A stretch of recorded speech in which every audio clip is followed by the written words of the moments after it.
새벽 예배를 마치고 제가 집에 돌아가면은 꼭 아이들이 잘 자고 있는지 확인을 합니다. 아마 여러분도 다 그러실 거예요. 그럼 저희 아이들 아직 어려서 하나같이 다 이불을 걷어차고 이렇게 배를 이렇게 까고 이렇게 자고 있어요. 그러면 제가 가장 먼저 하는 아이들 이제 이불 덮어주는 일을 가장 먼저 하고 있거든요. 이상하게도 전날 애들이 말썽을 부리고 혼을 내고 이제 재우면은 새벽에 그렇게 짠해 보일 수가 없어요. 아유, 내가 좀 참을 걸 하면서 미안한 마음을 가지고 이제 아이들도 한번 쓰다듬어주고 이제 이불을 덮어주게 되죠. 부모라는 것은 이상하게도 아이가 처음 태어나서 아이를 처음 안아보는 그 순간 이후에 이 아이가 어떠한 죄를 짓든 무슨 일을 하든 모든 것을 그 처음 안아보는 그 순간 용서하는 것 같아요. 미리 다 용서하는 것 같아요. 내 아이고 내 새끼이고 어쩌면 그게 다 부모의 마음이지 않을까 생각이 됩니다. 아파도 내가 아프고 슬퍼도 내가 슬퍼하고 싶은 그 마음, 아마 그게 부모의 마음이겠죠. 오늘 말씀의 탕자의 이야기, 아마 이 아버지의 마음이 그렇지 않았을까 생각이 됩니다. 유산 땡겨달라고 해서 집 나간 아들이 뭐가 좋겠습니까? 배은망덕한 놈이겠죠. 그러나 아버지는 탕자가 얼마나 길에서 계속 기다림이 몇 날 며칠 아니면 몇 달, 몇 년인지 모르지만 그 날 동안 먼 발치에서 저 아이가 오는 저쯤에서 올 텐데 하면서 기다리고 있었던 것입니다. 15장 20절에서 보면요, 이렇게 이야기하고 있어요. 이에 일어나서 아버지께로 돌아가니라. 아직도 거리가 먼데 아버지가 그를 보고 측은히 여겨 달려가 목을 안고 입을 맞추니라고 얘기합니다. 아버지는 언제 오나 기다리고 있었고 돌아오는 탕자와 먼 발치에서 딱 눈이 마주친 순간 아버지가 먼저 달려와서 안아주었다라고 합니다. 저희 아버지도 그렇지만 아버지들은 말씀이 별로 없으신 것 같아요. 바쁘시기까지 해서 저희 아버지가 목욕탕을 가본 게 손에 꼽을 만큼 많지 않았던 것 같아요. 그래서 저는 늘 뭐 장로님들, 권사님들 이제 손에 끌려가지고 목욕탕을 같이 아버지와 함께 이제 간 기억이 이제 별로 없어요. 참 아쉬운 것 같아요. 언젠가 제가 이제 한 20살쯤 돼서 일을 하나 하게 됐는데 그 일이 잘 안 돼가지고 혼자 이제 울면서 이렇게 돌아온 적이 있었어요. 집으로 돌아올 때 또 아버지한테 혼나겠구나. 너가 그까짓 거 못하냐고 막 이런 얘기 하시겠지? 라고 했는데 제가 이제 집에 들어오자 그냥 안아주시는 거, 아무 말 하지 않으시고 그때 그 마음, 어쩌면 이 탕자의 마음이 그러지 않았을까. 이 아이가 무엇을 하든 어떤 죄를 짓든 그저 내 아이기 때문에 그냥 사랑의 마음을 가지는 거죠. 유대인 아버지라고 해서 뭐 러블리 하겠습니까? 무조건 뭐 사랑이 있겠습니까? 율법적이죠. 게다가 이 아들은요, 돼지 오물을 뒤집어 쓴, 소위 말해서 유대인들 사이에서 돼지는 부정한 것이기 때문에 지연 열매를 먹고 있었다는 것은 부정한 사람을 말하고 있는 것입니다. 아버지가 아들아 너 깨끗이 씻고 와라. 그럼 내가 안아주겠다. 7일 동안 정결 예식 마시고 들어가자. 이렇게 말씀하지 않았어요. 아버지는 탕자를 향해서 달려와서 끌어안고 입맞춤했다라고 얘기하고 있죠. 돌아온 아들이 그저 반갑고 고마울 뿐이었습니다. 이 탕자의 이야기에서 눈여겨보아야 할 것은 예수님이 죄인을 어떻게 맞이하고 계시느냐입니다.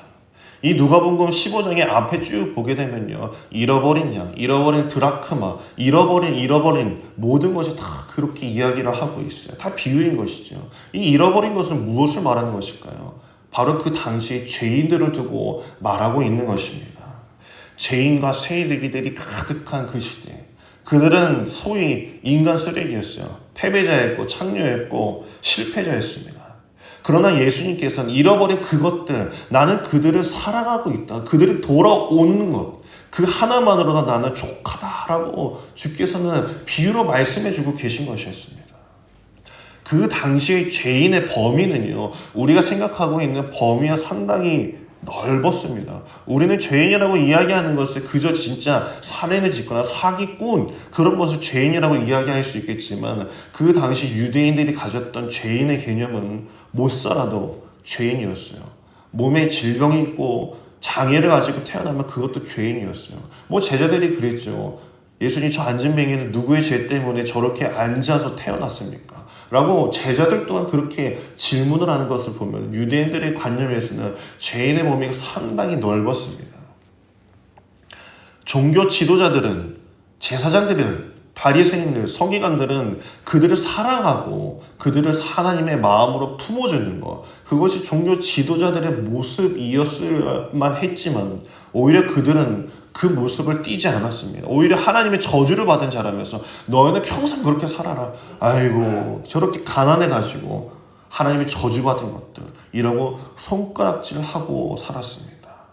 그런 그들을 향해서 예수님께서는 그 목을 움켜잡고 입맞춤을 하고 그들에게 사랑한다라고 표현해 주셨어요. 예수님이 우리에게도 마찬가지입니다. 너 자신을 깨끗이 해라. 그러면 내가 너를 맞이하겠다라고 하실까요? 교회 가서 헌금 들고 들어가라. 그리고 기도하고 율법을 지켜라. 그 후에 내가 너를 받아주겠다라고 하시지 않습니다. 1000번을 물어봐도 그렇지 않다라고 주께서는 말씀하실 거예요. 그분은 죄인을 환영하셨습니다. 예수께서는 더러운 사람들의 목을 끌어안으시고 이 세상에 들어오신 분이십니다. 예수님은 사람들과 적당한 거리를 두고 계시면서 너무 가까이 오지 마라. 너 부정한 건 내가 안다 라고 말씀하지 않으셨어요. 내 아들이기 때문에, 하나님의 자녀이기 때문에 주께서는 그들을 향해서 먼저 손을 내밀어 주신 것입니다. 여기까지가 우리가 흔히 알고 있는 탕자의 이야기입니다. 그런데 이상하게도 예수님께서는 가만히 있는 탕자의 형을 말씀 속으로 끌어들입니다. 28절 29절을 보면요, 이런 말씀이 나옵니다. 그가 노하여 들어가고자 하지 아니하거늘 아버지가 나와서 권한대 아버지께 대답하여 이르되 내가 여러 해 아버지를 섬겨 명을 어김이 없거늘. 지금 형이 이야기하는 거죠. 내게는 염소 새끼라도 주어 나와 내 벗으로 즐기게 하신 일 없더니 라고 이렇게 이야기합니다. 형의 입장에서는 충분히 이런 말 할 수 있어요. 그렇죠? 동생이 재산 반을 날려먹고 왔습니다. 근데 아버지는 나에게 염소 한 마리 내어주지 않고 나에게 관심조차 주지 않는 것이 못마땅한 거예요. 충분히 이런 말 할 수 있는 형이겠죠. 아버지는 왜 쟤만 예뻐요? 뭐가 예쁘다고요? 내가 옆에서 저랑 일하는 나를 챙겨줘야지. 왜 저 아이에게 좋은 옷을 꺼내주고 좋은 반지를 끼워줍니까? 첫째 아들은 아버지와 함께 있었으나 함께 하지 못한 사람이었습니다. 몸은 비록 가까이 있었지만 그 마음은 함께 하지 못한 사람이었어요. 아버지를 사랑한다는 것은 아버지가 사랑하는 것을 나 또한 사랑해야만이 아버지와 함께 있는 사람입니다. 하지만 그는 그렇지 못했어요. 오히려 아버지께서 나와 수백만 킬로 떨어진 것처럼 그 마음이 떨어져 있던 사람이 바로 형이었던 것이죠. 누가복음 15장 2절, 우리 15장의 처음을 보면요, 바리새인과 서기관들이 수군거려 이르되 이 사람이 죄인을 영접하고 음식을 같이 먹는다 하더라. 이것부터 시작해서 예수님께서 잃어버린 양 잃어버린 드라크마, 잃어버린 아들 이야기가 쭉 나온 거예요. 바리새인과 서기관들이 저 죄인들과 예수, 너는 선지자라며, 내가 너를 조금 좋게 봤는데 죄인들과 어울려 있는 거 보니까 내가 이상하다 라고 하니 예수께서 그렇게 쭉 이야기하신 거예요. 너희가 보기에는 이 죄인들이 내가 보기에는 사랑의 대상이다. 다 하나님의 자녀인데 왜 너는 죄인이라고 취급하느냐라고 말씀하셨던 것입니다. 바로 예수님께서는 돌아온 탕자 이야기를 하시면서 바로 그 형이 너다, 바로 너희다라고 다 꼬집어서 말씀하신 것이에요. 너희는 하나님을 섬긴다고 하며 자신의 일은 잘 첫째 아들처럼 율법을 잘 지키고 있지만은 하나님의 백성들의 노욕과 아픔과 그 질고 그 죄 안에서 사는 저들은 안중에도 없구나. 다 좋지만 바리새인들아 너희의 마음에는 하나님의 사랑이 없도다 라고 말씀하십니다. 우리는 하나님의 사랑을 곱게 보고 있습니까? 하나님을 믿고 있으나 하나님의 사랑이 없는 그들과 같이 살고는 있지 않습니까? 원수와 같은 죄인일지라도 그들을 사랑하고 안아주어야만이 하나님과 함께하는 사람이라는 것을 우리는 잊어버릴 때가 참 많습니다. 단지 한 집에 산다고 해서 가족이 아닙니다. 사랑이 없으면 그 가족이라고 말할 수 없는 것이죠. 우리에게 질문하는 것이 있어요. 우리 가족의 범위, 하나님께서 사랑하시는 사람들까지도 우리는 내 범주 안에 들여놓고 있느냐는 거예요. 사람마다 이 울타리 개념이 다 다릅니다. 어떤 사람은 내가 사랑하는 사람이 요만큼 있어요. 그리고 어떤 사람은 사랑하는 울타리가 참 넓은 사람이 있어요. 뭐 교회 안에서도 온 성도들 다 사랑하는 사람이 있는 반면에 어쩌면 내 속해 식구, 어쩌면 나와 친한 사람들끼리만 이렇게 사랑하는 울타리를 가진 사람들이 있다는 것이죠. 교회 오면 사랑할 수 있는 사람들 어쩌면 없어요. 왜 이 교회는 진짜 왜 저런 사람들만 있는지 몰라. 당연한 겁니다. 교회는 흠이 있고 죄인이 오는 것이 바로 교회입니다. 그렇기 때문에 교회는 그런 곳이에요. 그래서 하나님께서 우리에게는 그 영혼들을 보내주시고 그들을 사랑하라고 하는 것이지, 저 사람들을 손가락질하고 왜 저런 게 와가지고 교회 무릎 흐르트려 라고 하는 게 결코 아니라는 것입니다. 하나님께서는 넓은 사랑의 울타리로 모든 이들을 사랑하시고 계시지만 우리는 좁은 울타리로 사랑하고 있는지 되물어야 되는 것이에요. 눈을 감고 한번 떠올려 보십시오.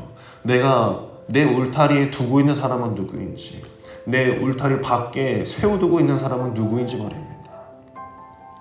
부디 오늘 말씀과 같이 형과 같은 하나님과 멀리 떨어져 사는 사람이 아니라 정말 다시 돌아오는 저들을 위하여서 기도해 주시고 사랑으로 안아주시는 여러분 되기를 간절히 바랍니다. 우리 질문 함께 나누도록 하겠습니다. 하나님의 사랑하시는 자를 나도 사랑하고 있습니까?